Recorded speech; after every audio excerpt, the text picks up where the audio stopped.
ప్రభును రక్షకుడైన యేసుక్రీస్తు వారి శ్రేష్టమైన నామములోని మీకు అందరికీ శుభములు తెలియజేస్తా ఉన్నాను. మరి ఈరోజు మనము థియాలజీ క్లాసెస్లోని భాగంగా బిబ్లియాలజీలోంచి మరొక విషయాన్ని నేర్చుకుందాం. బిబ్లియాలజీ అంటే మనం బైబిల్ గురించి నేర్చుకుంటా ఉంటున్నాం. దానిలోని ఈరోజు లేఖన యొక్క అందం గురించి, లేఖనాలు ఎంత నిజంగా అద్భుతంగా అమర్చబడ్డాయి, ఎంత అద్భుతంగా మనకు ఇవ్వబడ్డాయి అనే విషయాన్ని మనం చూసుకుందాం. దీన్ని మనము బ్యూటీ ఆఫ్ ద స్క్రిప్చర్ అని అంటాం. The beauty of the scripture అని అంటాం. సో బైబిల్ ప్రారంభం నుంచి ముగింపు వరకు చదివితే ఇందులోని రకరకాల అద్భుతమైన అంశాలు కనబడతాయి.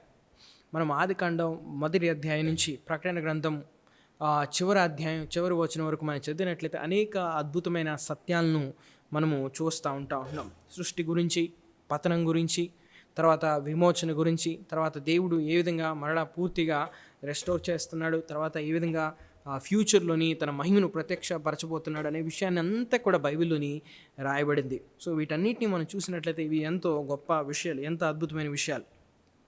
అంత మాత్రమే కాక అనేక రకాల సాహిత్యం బైబిల్లో కనబడింది. బైబిల్లో మనం చూసినట్లయితే డిఫరెంట్ స్టైల్స్ ఆఫ్ రైటింగ్ అనేది ఉన్నది. సాహిత్యం అనేది వేరువేరుగా మనకు కనబడుతూ ఉంటుంది. దాంట్లోనే మనం చూసినట్లయితే పద్య కావ్యం, పోయిటరీ ఉన్నది, కీర్తన ఉన్నది, సామ్స్ అనేవి ఉన్నవి, తర్వాత చట్టపరమైన రచనలు, ఆజ్ఞలు లేకపోతే లాస్ అనేవి ఉన్నవి, తర్వాత జ్ఞాన గ్రంథాలు అంటే విజ్డమ్ లిటరేచర్ అంటాం మనం దీన్ని, సామెతలు, మరి ఇంకా అనేక గ్రంథాలు ఉన్నవి, తర్వాత ఉపమానాలు, పారబుల్స్ అంటాం వీటిని, తర్వాత పత్రికలు, ఎపిస్టల్స్, న్యూ టెస్టమెంట్లో నూతన నిబంధనలు రాయబడ్డవి, తర్వాత చరిత్ర, హిస్టరీ అనేది ఉన్నది, దాని తర్వాత వృత్తాంతములు, కథలు, మనం చూసినట్లయితే నేరేటివ్స్ అనేవి ఉన్నాయి, దాని తర్వాత స్టోరీస్ అనేవి ఉన్నవి. ఇంకా మనం చూసినట్లయితే ఇలా అనేక రకాల యొక్క సాహిత్యం అనేది బైబిల్లో ఉంది. అంటే స్టైల్ ఆఫ్ రైటింగ్ అనేది బైబిల్లో ఉన్నది. మనము గమనించాల్సిన విషయం ఏంటంటే, మరి అలంకారం అంటే అది ఒక ఆభరణం. ఒక స్త్రీ ఆభరణాలు ఏ విధంగా స్త్రీ సౌందర్యాన్ని మరి తెలియజేస్తాయో అదే రీతిగా భాషల్లోనూ కూడా అలంకారం అనేది ఆ యొక్క గ్రంథము లేకపోతే ఆ యొక్క రైటింగ్స్ యొక్క గొప్పను, ఆ యొక్క రైటింగ్స్ యొక్క అందాన్ని కనబరుస్తాయి. మనం చూసినట్లయితే 23వ కీర్తన ఎంత రమణీయమైనది, ఎంత ఆదరణ ఇచ్చేది, ఎంత ఓర్పునిచ్చేది. ప్రకటన గ్రంథము ఎంత భయంకరమైనది, ఎందుకంటే దేవుని యొక్క తీర్పు అనేది అక్కడ మనకి కనబడబోతూ ఉంటుంది. తర్వాత యెషయా గ్రంథం 53వ అధ్యాయం ఎంత హృదయ విచారము కలిగించేది. ఎందుకనంటే యేసుక్రీస్తు వారు ఏ విధంగా ఆయన ఒక గొర్రెపిల్ల వలె ఆయన ఏ విధంగా మరి సిలువలోని చనిపోబోతా ఉంటున్నాడు, ఆయన యొక్క శ్రమలన్నీ కూడా అక్కడ వివరించబడ్డాయి.